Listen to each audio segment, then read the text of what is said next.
Hello, guys, and welcome back to another episode of Broly Love in the District. Tristan here, along with Jacob, and Jacob is going to go ahead and tell you what we're going to get into today.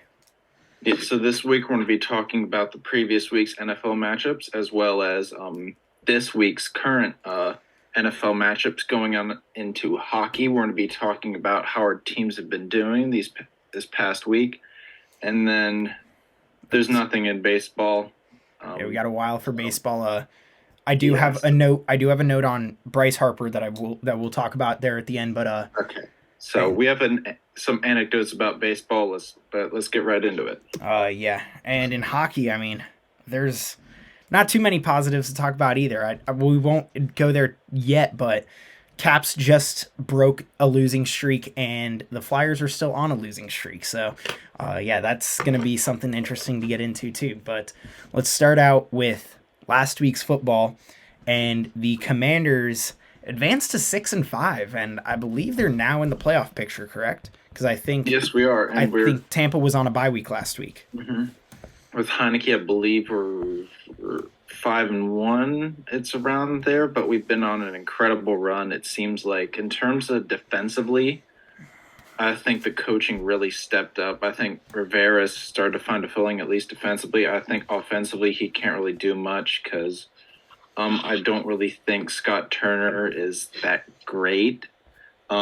Even going on to the Texans game, it was a completely dominant defensive game, and I have nothing but positive things to say in terms of the defense at that game. We had 5 sacks. Another big game for Montez Sweat after he had that very important sack against the Eagles. That is possibly one of the game changers.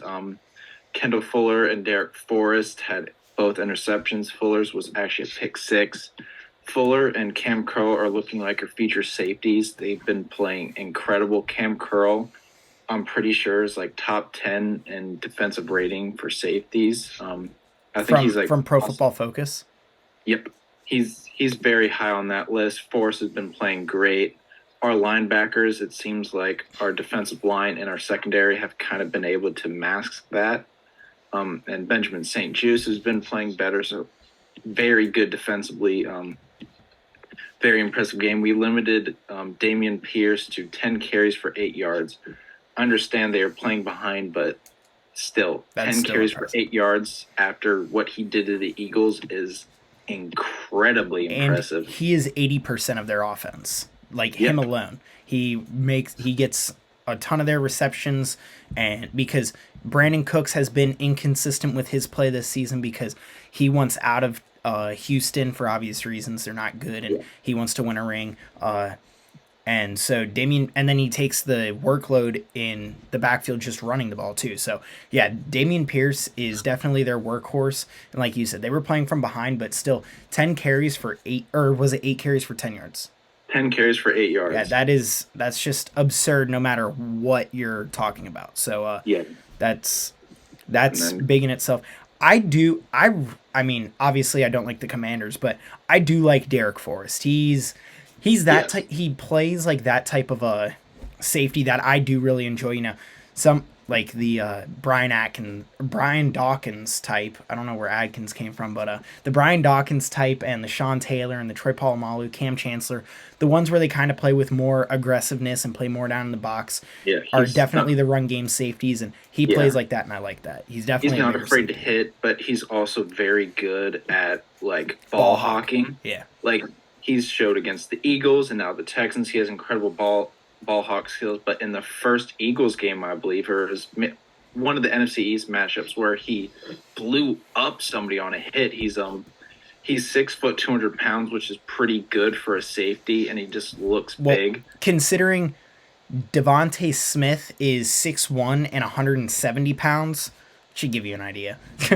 Yeah, but it was an incredible hit. Even you were like, damn, you're like, wow. But I do like him as a safety. He plays like that type of game that I like. Going on into the offense, Heineke had a performance that what I was kind of saying last year, where he just needs to do enough to win, based off of a good defense. If you go back to before the season started last year, I was saying we are good enough to make the playoffs because our defense should be so good that all Heineke has to do is not mess it up. And I think we're seeing this now. I think the offensive line is starting to find its footing a little bit more, and we've seen that in the run game. Antonio Gibson, 18 carries for 72 yards. Brian Robinson, 15 for 57. And we've seen him over the past few weeks. He's been able to really grind out those yards. Even without, like, really good offensive line plays, both of our running backs have been able to get explosive run plays when we need, and Robinson's been able to grind those out. I would like to see more of our passing game, but if you look at the stats, they were clutch. We got first downs and big plays when we needed them. We didn't need to do too much offensively because Taylor Heineke only had 191 passing yards. Yeah. No touchdowns, no interceptions. Yep. We were able to do that because we had a defensive touchdown. We were able to really not dominate time of possession, but we were able to get more time of possession than the opposite team, which I think is one of the biggest reasons we've been able to win is because we've done good on that battle. He limited turnovers, but I would like to see this offense be a little more potent considering the teams we're going to be playing upcoming. And I think for me, it's down to Scott Turner. It just seems like we're still missing that, like, our offense doesn't seem to really flow yet. It just seems to sometimes stagnate a little too much. And there's a few times where we got into the red zone where it ended in field goals that I'd like to see them convert on a little bit more. I think that's something that we're going to need to see if we're going to win, because when we play the Giants or we play the Cowboys, those are big games, and the 49ers, I think that's going to be a big litmus test for us. But we're going to we need to convert on those red zone drives if we want to be able to win. But that's the only really gripe I have with this team from the previous week. I just want to see their offense be a little more consistent with the scoring. I do have to say, one real quick thing. I'm looking at the playoff standings right now. You guys are still just behind the Seahawks, but only because you haven't had your bye week yet, so you're only a half game back of the Seahawks. But that is going to be a battle for the last spot there, because the Seahawks and the 49ers are both battling for the West now, and the Seahawks look good. Mm-hmm. But one more thing I wanted to say about Washington is they have definitely stepped it up, and I think the biggest piece is the fact that you can play around Taylor Heineke's deficiencies. He's not he's not an NFL quarterback. He's not going to start anywhere else. He's not an NFL starter. He's one of the best NFL backups. He's a decent backup. But now, with that being said, I think the reason that he's such a good backup for Washington is because of the way he takes control of the game. Not takes control of the game, but takes control of the team. Like, he's a better leader, and just the way he plays with heart and passion for the game, I think that kind of gets the rest of the team fired up to play behind him. He definitely has, problems with his accuracy and his throw power, and there's some issues that he has there, but I think his decision making is questionable sometimes. Yeah, exactly. So he's definitely has deficiencies as a quarterback. And would he even be as good of a backup anywhere else in the league? I don't really think so. I think he would. I think he would because he's played starting games. I mean, I think he's a good secondary guy to have. He's not. I'm not saying but I think the reason he's so perfect for Washington is the season that he came on and played was the season where I forget playoff game. Yeah, the playoff game. I forget who went down. Was it Ryan Fitzpatrick who went down? Well, no, that was the year after. Was that the Alex Smith year? Yeah, that was the Alex Smith year where we had a smorgasbord of quarterback. Yeah. It was just a big mess that year. Yeah, and I think the fact that he came on and almost had you guys beat the eventual Super Bowl champs, because Tampa won that year. We gave them the toughest challenge in that year. Yeah, Tampa won that year. So I think the fact that he came on and played that well against that team kind of brought the team and rallied around him. And I think that's the reason he's such a good backup for Washington. I don't think he would be as good of a backup for anyone else. Just because I still think he'd be a good one, but I understand your point. I don't think he would have the team. I think it's the nature. I think it's the nature around him. I mean, again, like you said, the team's playing around his deficiencies, and he's playing decent too. So you can't complain as a Washington fan, but definitely something that you guys have going for you. Yeah, and talking about the playoff picture, if we continue to win and we have momentum going right now, which is one of the strongest things you can have. It seems like our mindset is really changing, even despite all the off field stuff. And I think part of that's due to the fact we can see an ending in sight. There's a light at the end of the tunnel. This is a true light. This isn't like in previous years where we saw a light, but it turned out to be a freight train. It's not like that. We saw that in 2012. This isn't that situation. So I think that's a big part of this team. And going on into the playoff picture, it's within our reach. Because if you look at the Seahawks, they're 6-4, but I think the Giants, especially the past 2 weeks, the track record has shown how to beat them. They're starting to fall off. Yeah, they're starting to fall off, and we're going to be playing them the next 2 times. We have the momentum. I think those are 2 very winnable games that I think we can sweep them on, and if we do that, we're going to have a very good chance of making it into the playoffs. That's a little bold. Sweeping them? Well, it's possible. I will say it is possible. Look at the past 2 games. They're still playing. They're still playing. Yeah, look at how to beat the Giants. If you limit the run, we did that against Dameon Pierce, and you force them into a passing offense, there's major deficiencies. They've turned the ball over. So I think it's possible for us to beat them. How this team is built, and considering we're going to have Chase Young back at the Giants game. Yeah, that's huge. Our defensive line. And the Giants are missing 3 offensive linemen. That's a huge. That's why I think that we could sweep them because of how our teams are built. At this group. And I mean, you guys have a pretty favorable. You guys have had a pretty favorable. Schedule? I mean, you beat the Eagles somehow. It still blows my mind. You guys beat the Eagles, and then you played the Texans, and we'll just go on and foreshadow for next week. I mean, you guys also have the Falcons. The Falcons aren't exactly a great team. They're playing better than they should be, as they're still fighting for an NFC South leader, but they're playing better than they should be. And I mean, they're still a low team, though. They're definitely weak. Yeah, I think this is a game we should win because if you look at it, our defensive line, I think, is really going to have a field day with that Falcons offensive line. And Marcus Mariota really, I mean, he hasn't really proven that he should be a starter. He's not a good quarterback. The only, problem I have with this Falcons team, even defensively, is Cordell Patterson. I think if you can limit him enough, then that's their team eliminated, essentially. So I think they also don't have Kyle Pitts. Yeah. I believe he's out for the season. Yeah, he's out at minimum 4 games. So this is a game we should definitely win. We have the momentum. We have the defense. And if we're going off of the past 2 weeks, we run it up the gut, take over time of possession, and limit turnovers, this should be an easy win for us. I think you guys have a pretty good chance. I mean, you just have to make Marcus Mariota throw the ball. That's my thing. If you can make him throw the ball, then I think you guys can win because he's proven that he's not playing great as a quarterback. He's doing a really good job running the ball, but he's not doing a good job throwing the ball. So that could definitely be a way to win the game for you guys, is making him throw. Moving on to the Colts-Eagles game.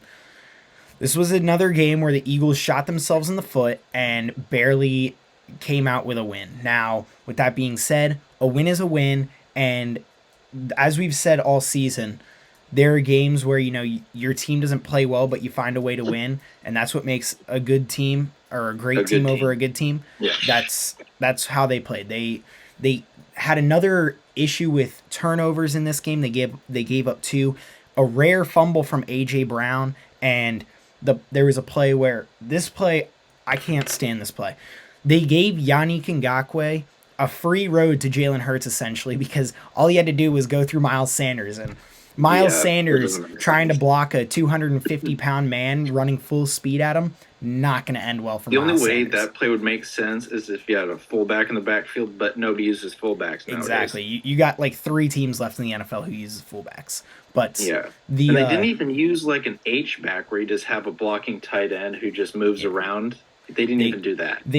What needed to happen was they need to have the tackle at least just chip him, because if on that specific play, if he would have had a half a second more, there was a bomb to Quez Watkins wide open. So he needed just half a second more to get that pass off, but since no one touched Yannick Ngakoue, essentially, he had that freedom to just go back and strip that ball. So that was a bad play. A.J. Brown's fumble, I don't even know what happened there, but A.J. Brown looked better this week, I think. Based off what I saw, he looked better after he had that little, I think it was a knee that he suffered against Washington with what looked like just a misstep in the grass. But yeah, I mean, the Eagles just shot themselves in the foot the entire game. I believe at the start of the game they had a 1st and 35, and I don't recall if they converted or not in that drive. I actually want to look that up now because they had so many penalties. They had an illegal man downfield, and then they had a holding, and then they had a offensive pass interference, I believe, was the third one. And next thing you know, it's 1st and 35, and I'm going to look up to see if they converted, but that's another sign of them just shooting themselves in the foot. But the defense played great. They shut down Jonathan Taylor after that first drive that they had, where they ran the ball 8 times. They had 10 total plays. They ran it 8 times. Jonathan Taylor just killed them the entire way down. And then after that series, I don't know why they didn't do this in the first series, but they put in Linval Joseph and Ndamukong Suh, and they make an immediate impact. I mean, they just get signed this past week. They start playing immediately. They combine for a sack. The 2 new guys combined for a sack. Ndamukong Suh came from above, and Linval Joseph from behind, and got Matt Ryan combined for a sack. And they just shut down the middle of the line, and Jonathan Taylor had nowhere to go the entire game. Jalen Hurts outrushed Jonathan Taylor in this game, which is hard to believe, but that's how well they played against Jonathan Taylor. So that was a huge piece of them being able to come out and win, because you definitely see age hitting Matt Ryan nowadays with his lack of arm strength, and his decision making's kind of going out the window. But they played well, and shutting down the run was a big piece of them being able to was a big piece of them being able to come back and win that game. And like I said, the defense played great.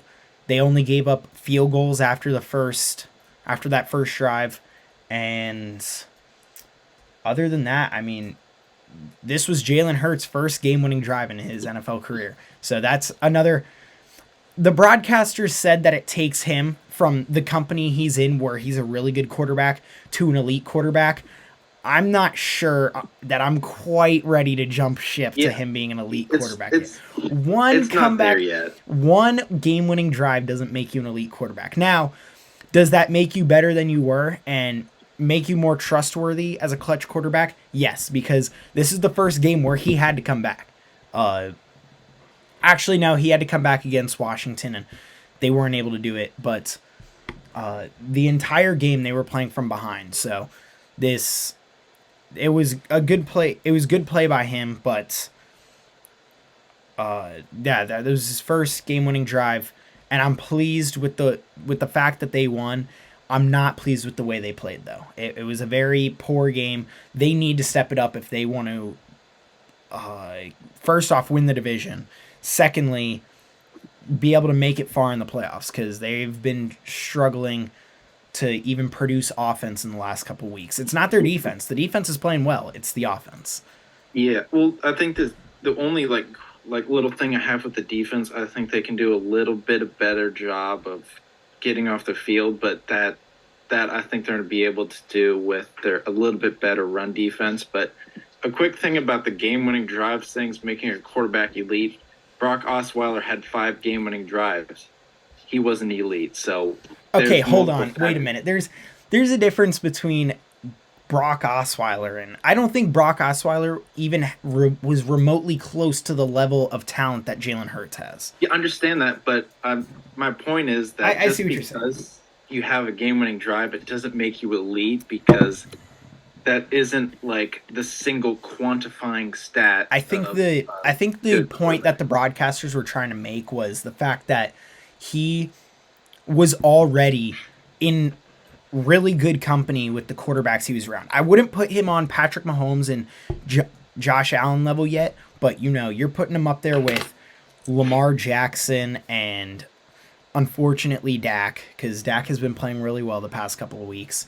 But Dak would probably be up there right now. Justin Herbert, Joe Burrow, like you're putting him up there with pretty good company. And they're saying that the fact that he was able to get that game-winning drive and show that he has that clutch ability is starting to push him just a little bit further. And yeah, I think that's what the point they were trying to make.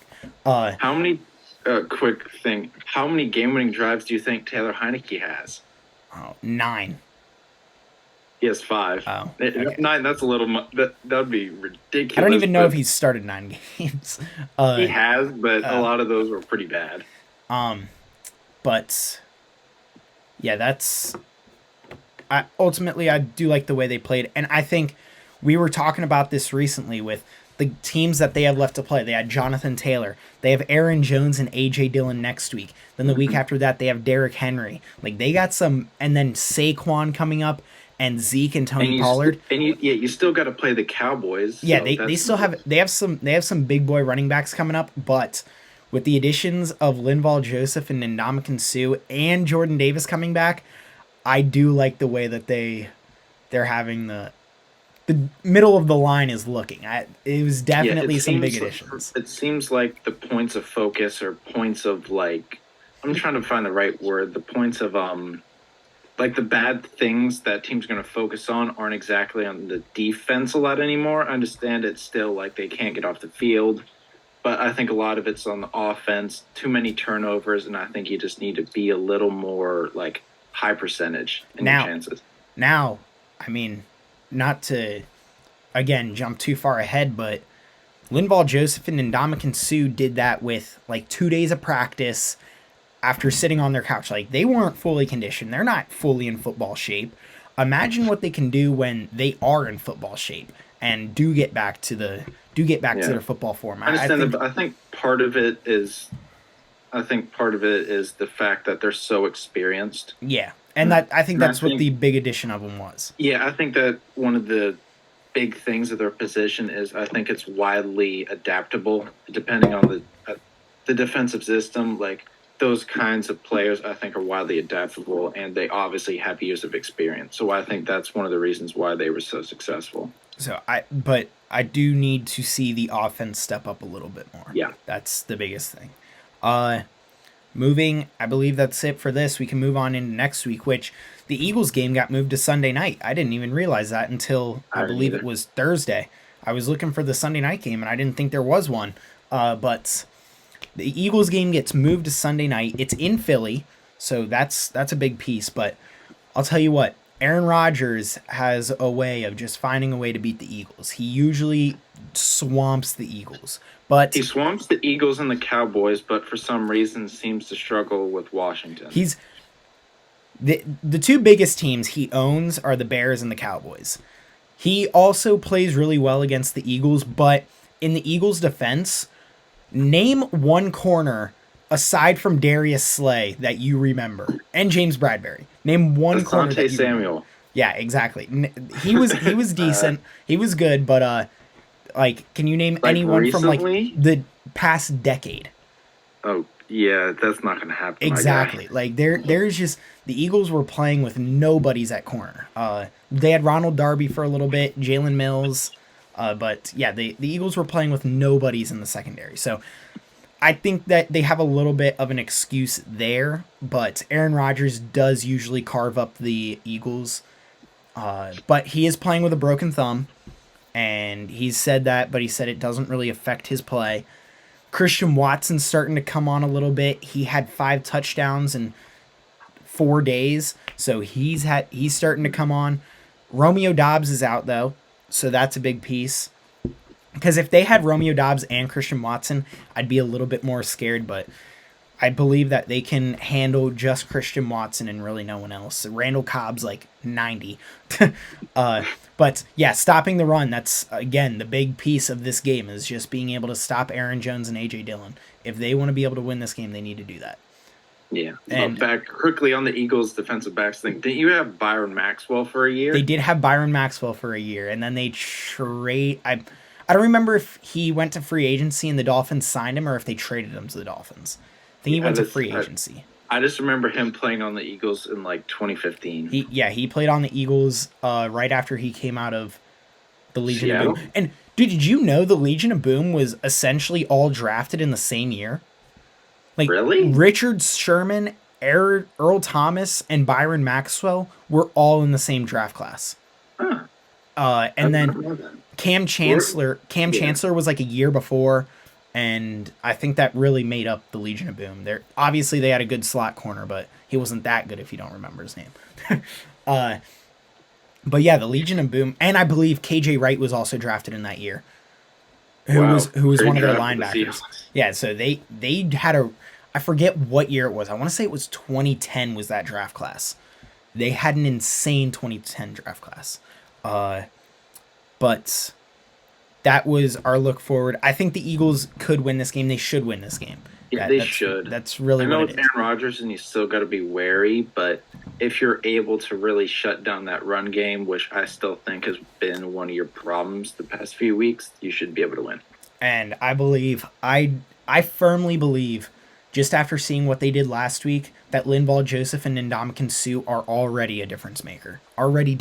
So I fully believe that they will help stop the run and should help propel us to victory. The offense needs to get going. This is one where they need to get going. It doesn't matter if your defense is really great. If your offense continues to turn the ball over, not convert on the chances they're given, then it's going to be tough going. Tough sledding, yep. But I believe that really ends it off for football. Anything else from you for the NFL? Nope. All right, so let's move over into the NHL, which I think this is something that we would both want to avoid at the moment. Yeah, considering we're tied in points. Yeah, we're tied in points, and actually going up to the game that the Flyers and the Caps just played, they were both on losing streaks. The Caps were on a 4-game losing streak, and the Flyers were on a 7-game losing streak.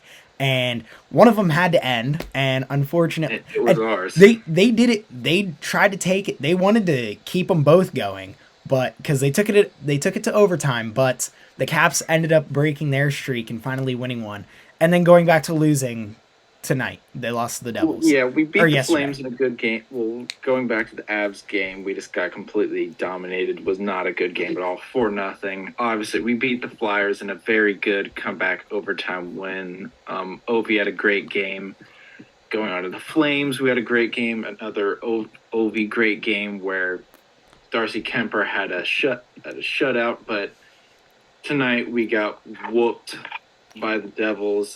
Charlie Lindgren just did not play great. Neither did our defense, frankly. And I just think we caught a really hot Devils team, and Jack Hughes got a hat trick. The Devils are on fire right now.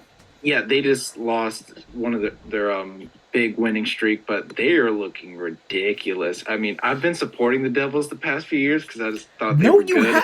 I've been saying the past I've been saying that they were good. You didn't think they were that. No, okay. So here's how it went. Here's how it went. The past 2 years, I've said the Devils look really good. Like they have a lot of young talent, and you're like, we've been saying that for so long. Like they're the Devils. And this year was the year we flipped. This year you were like, oh, the Devils are gonna be good, and I'm like, come on, it's the Devils. We've been saying that for years. Yeah, because I was like, there's no way that they're now gonna turn it on. And that's exactly what they've done. They've turned it on. They were on like a 13-game winning streak. They're I think they're number 2 in the league. The league. Yeah, they're number 2, and they're tied for first in the league. Yeah, with 36 I thought they would be good. I didn't think they would be this good. Yeah, this is absurd. Yeah. But yeah, I mean, this is just. I mean, with both the Flyers and and Washington, you just see the amount of injuries totally killing the team. I mean, like you said, you guys have about $40 million in injuries. We have probably $30 million in injuries. Like there is just so much money on injured reserve right now, and on the injured list. I can't say injured reserve, but there's just so much money in injuries because Ryan Ellis is $6 million in injuries. James Van Riemsdyk is 7. Travis Konechny's another 6. Cam Atkinson, he's another 6, I believe. They just have, that's 12, 18, 25 just from those 4 players. And those are the ones I only know off the top of my head. So there's and then Sean Couturier, who's another 8. So that's 33. I mean, they just again, those are just the ones I know off the top of my head. Going into our salaries that are injured, Oshie just came back, so that's 5.7 that came back, but he's still not fully up to play. But Eller's in and out of the lineups. He's 3.5. We just got Carlson back, who's $8 million. We're missing Tom Wilson. That's 5.1. Orloff 5.1. Nicholas Backstrom 9.2. Connor Brown 3.6. Connor Hagelin 2.7. That's a lot of money to be on the injured reserve list, and we're seeing it. We have similar problems, but I think they're different situations. You're a young team who doesn't really have like a lot of top-end talent. We're an old team that has that top-end talent, but it's just really hurt, and we do not have the young players to supplement that. This is what we expected to see this year. You expected that they should just have a average year. If they go hockey 500, good for them. If not, oh well, it is what it is. Yeah, I'm not sure I want that because I don't. For Washington, that's a little bit different. Yeah, it's completely different considering how good we've been the past 20 years. But I kind of want this year, if that makes really weird sense. But I think we still have our draft pick, our first rounder. I don't know.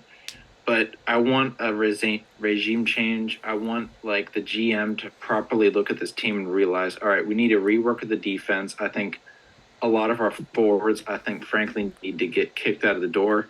Kuznetsov, I'm unsure of because he'll have a great game and then a really bad game where he just looks like he's just skating on the ice. Not very fast, but he's not really doing anything. Anthony Mantha's like that, but you don't really see the upside. I just see to a fan's perspective, he just seems kind of lazy. I understand he's a big player, but he's proven he can skate in rare moments, but we just don't see that. Carlson, I think he's kind of reached the end, like the Mike Green phase of his career, like the ending Mike Green phase of his career, where it's like, okay, your defense is just extremely lackadaisical and your offense is no longer able to supplement that. So I understand this is a bad year, but I think this is where you're starting to fall off. Yeah, this is where we need to do a rework because we've seen Ovi's still productive. Strome looks like he could be a center of the future. So there's still some pieces there, but we need a serious rework. The Flyers, like you said, on the other hand, the Flyers are a young team. They're kind of more focused on the future. But, I mean, one piece that's a huge loss right now is Travis Konechny. He had 19 points. He has 19 points in 17 games, 7 goals, led the team. And then Kevin Hayes, he's not injured, but he has 6 for 14 for 20 points. And those are the two top scorers, who are the guys that you wanted to score, because those are the guys that were getting the big bucks, and especially the guys who were attracting the focus with Couturier being injured, because Couturier is such a big hole to fill that, it will take multiple people to try to make up for his loss.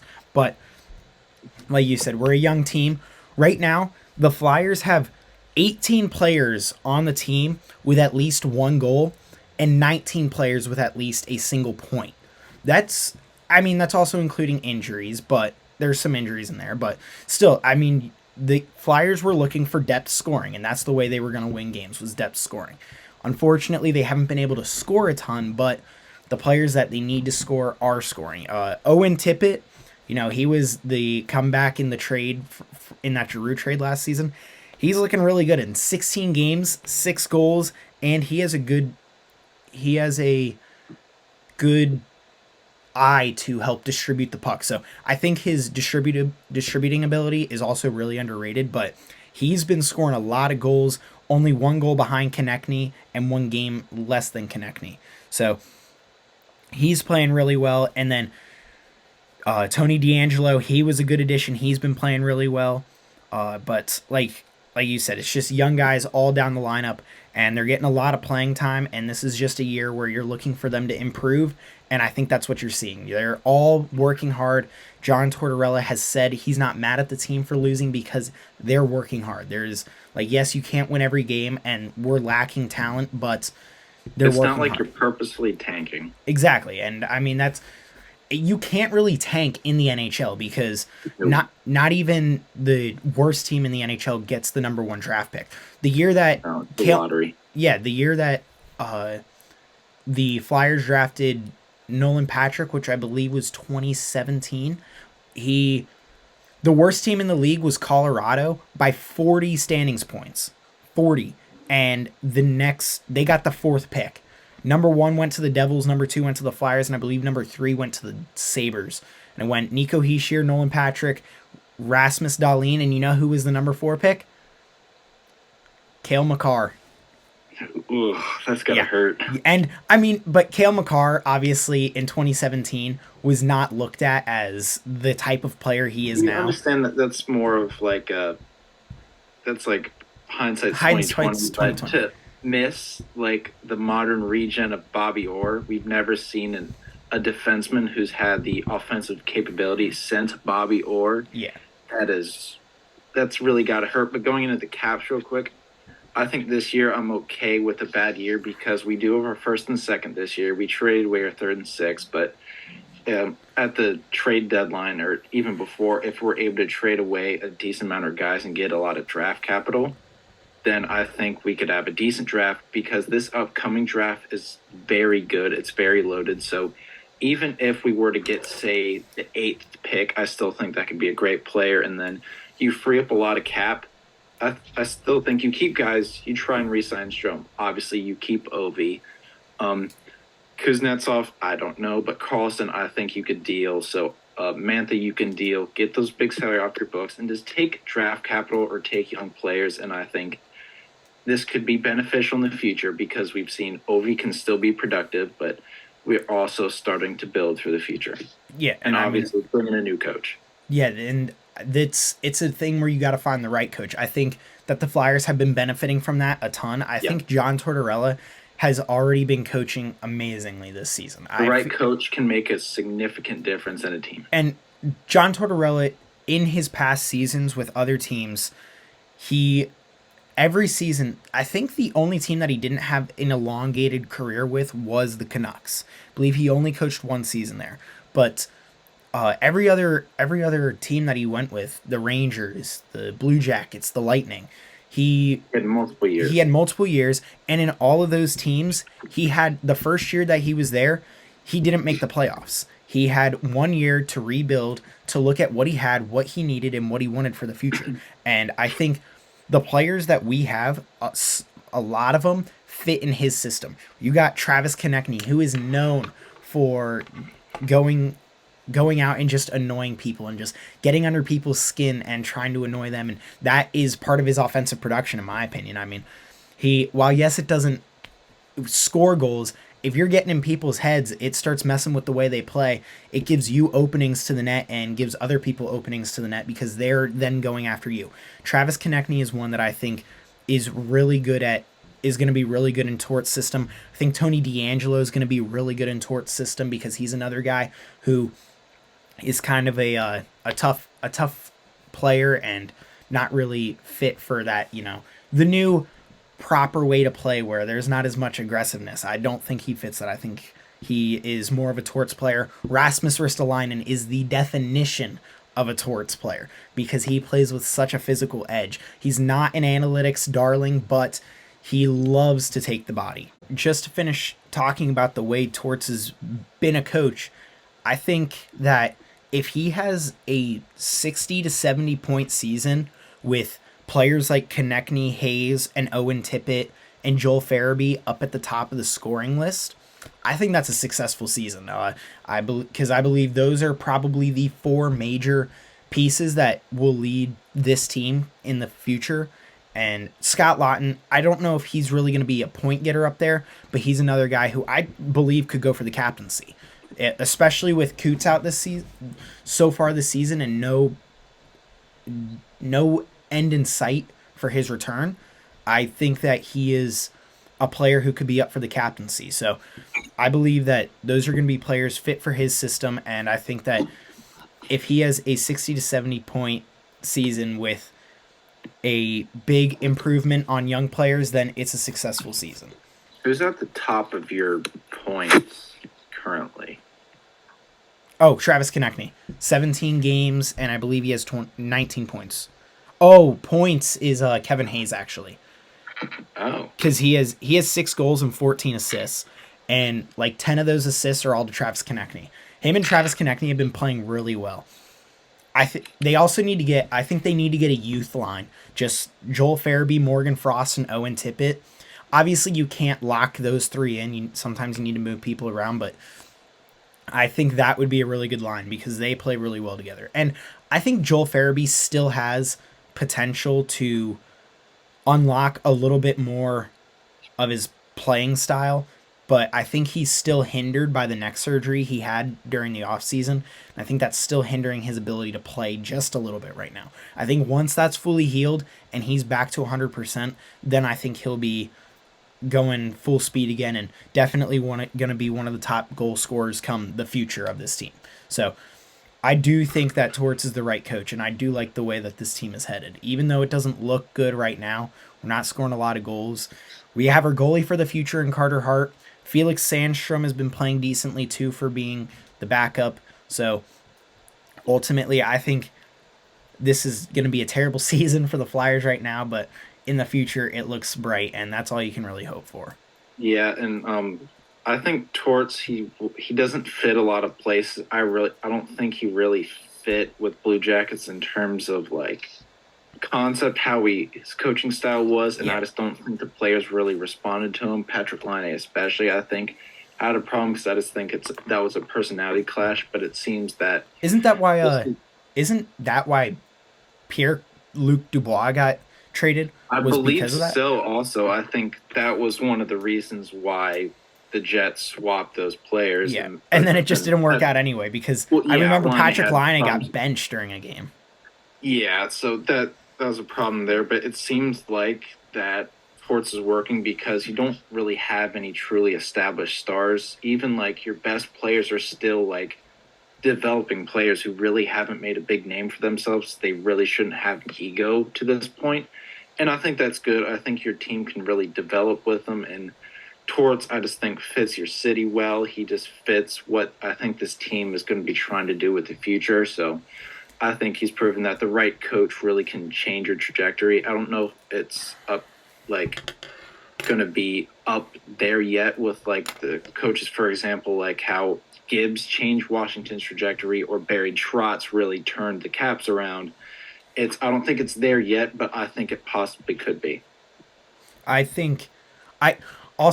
never really listened to Torts with the media until this season because I listened. He's a media gem. He is so very cutthroat, straight to the point, and if there is something that is even remotely wrong with your question, he's just like, no. Like yeah. I heard someone ask a question and it was a pretty straightforward question. Like, I feel he definitely could have answered it. And it was like, he's just like, I don't understand your question. I'm not answering that. And I'm like, what? Like, why do you hate the media? Like, he's very cutthroat to the media. And I like that. I think it's funny. It's refreshing to kind of see, like a coach like that because we don't often see that. There's the clip of where he's like, if I hear another phone, I'll walk. Because apparently somebody's phone rang. That's another one. It's like dare to do.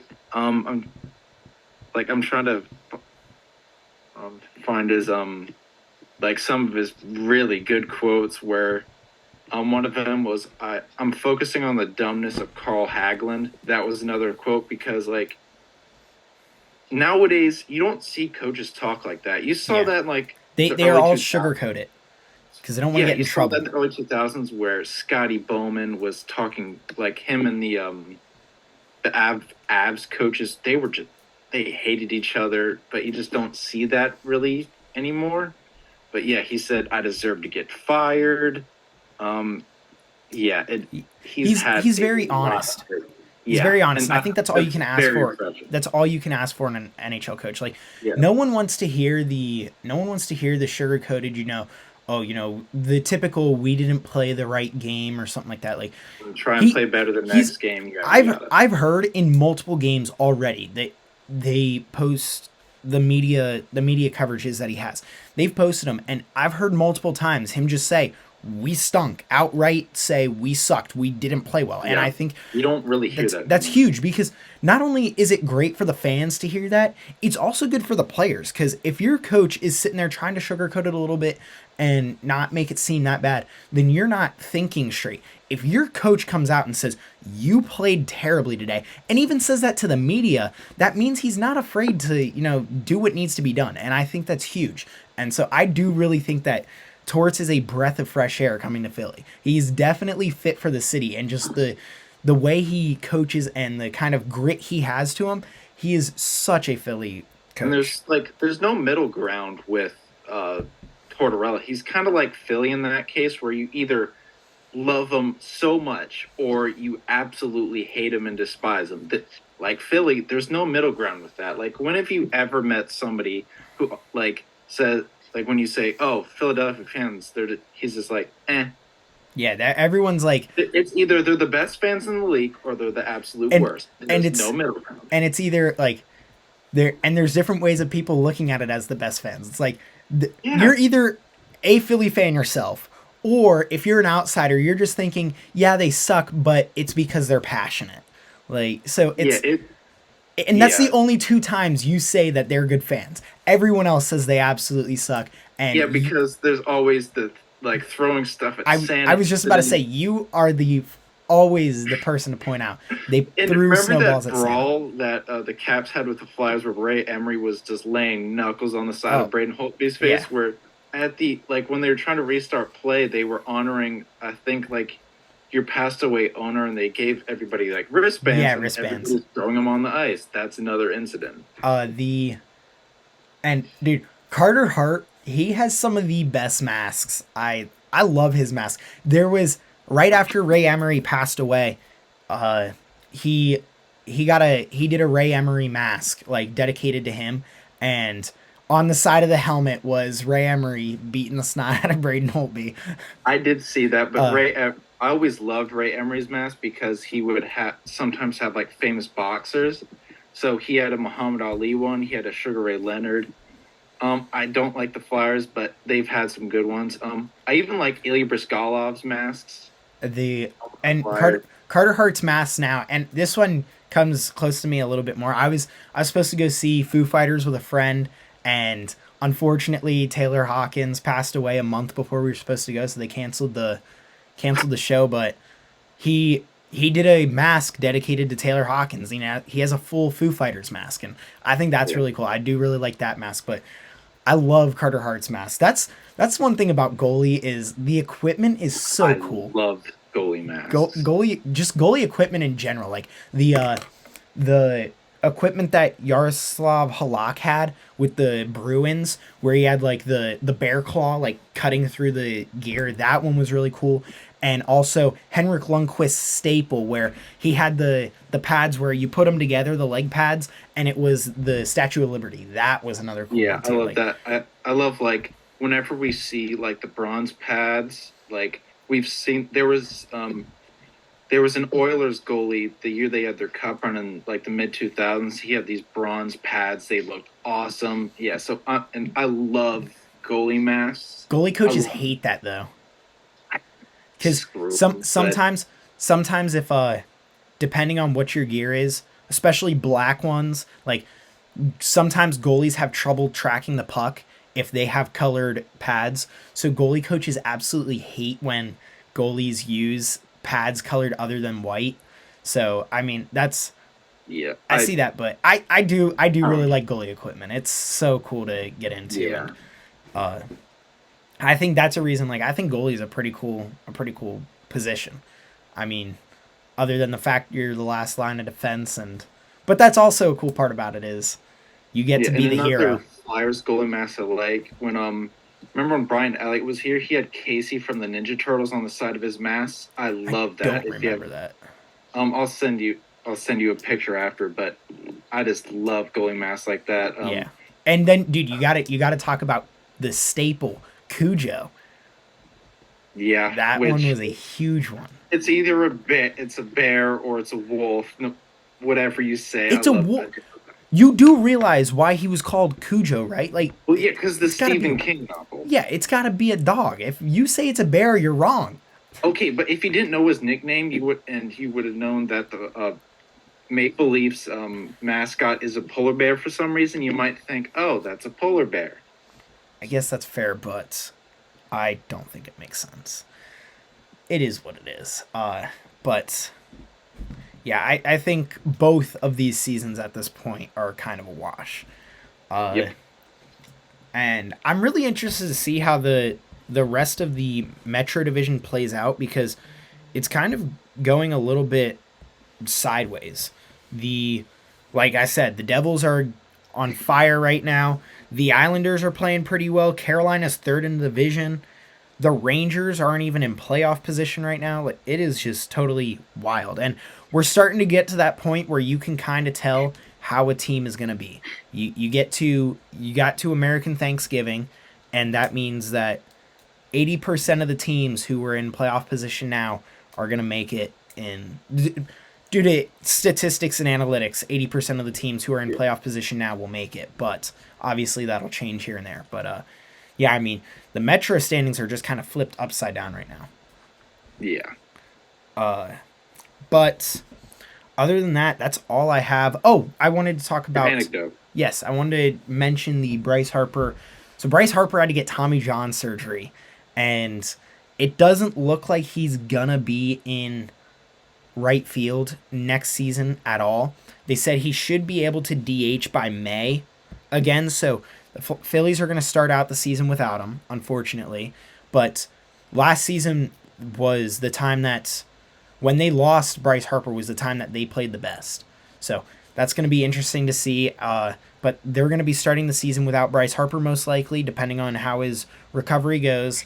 And then he's going to be DHing hopefully by May. And then I think it said that he should be able to throw again, I think by September.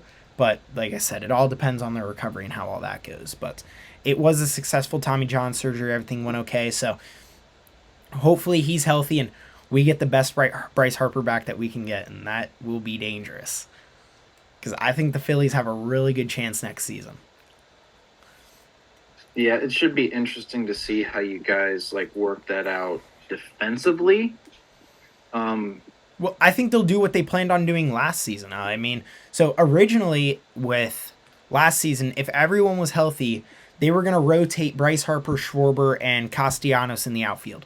And they were going to do a couple games with Harper out there and Schwarber, a couple games with Harper and Castellanos, so on and so forth. But obviously the Harper injury made it that Schwarber and Castellanos had to play in the outfield the entire time. But obviously Schwarber and Castellanos aren't great defensively, so they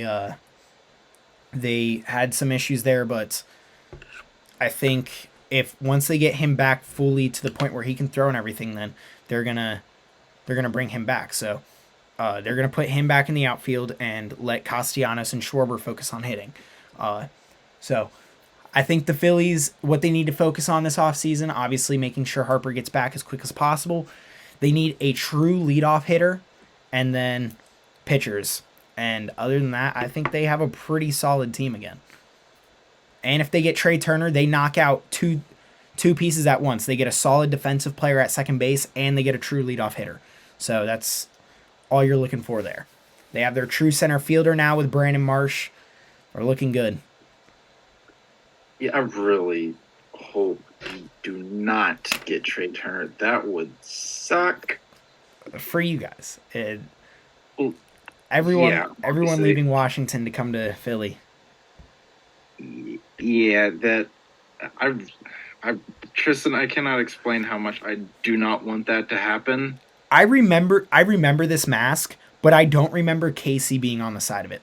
But I remember everything else about the mask. I remember the front of it, and I remember the back with the Wisconsin logo and the moose, but I don't remember the Casey on the side. And the goalie I was talking about earlier had those really good bronze pads that I liked was Dwayne Rollison.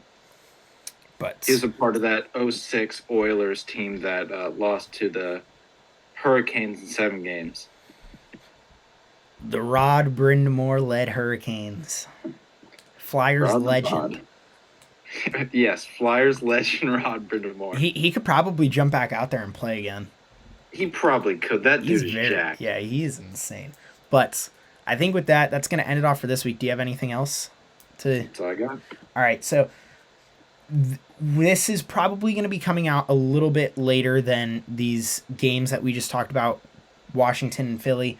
Obviously, Thanksgiving kind of put a twist on our scheduling, so we had a little bit of an issue there. But I personally am one that even if it's after the game, I still like to listen to after the fact because you just want to see how, even though you know how the game played out, I think it's cool to go back and listen to what was talked about before and how that played out in the game. So this will probably be coming out a little bit after, but next week we should be back to our regular schedule. So if you guys want to go back for that, we have all of our podcasts on Spotify, Apple. You can rate and review us on there.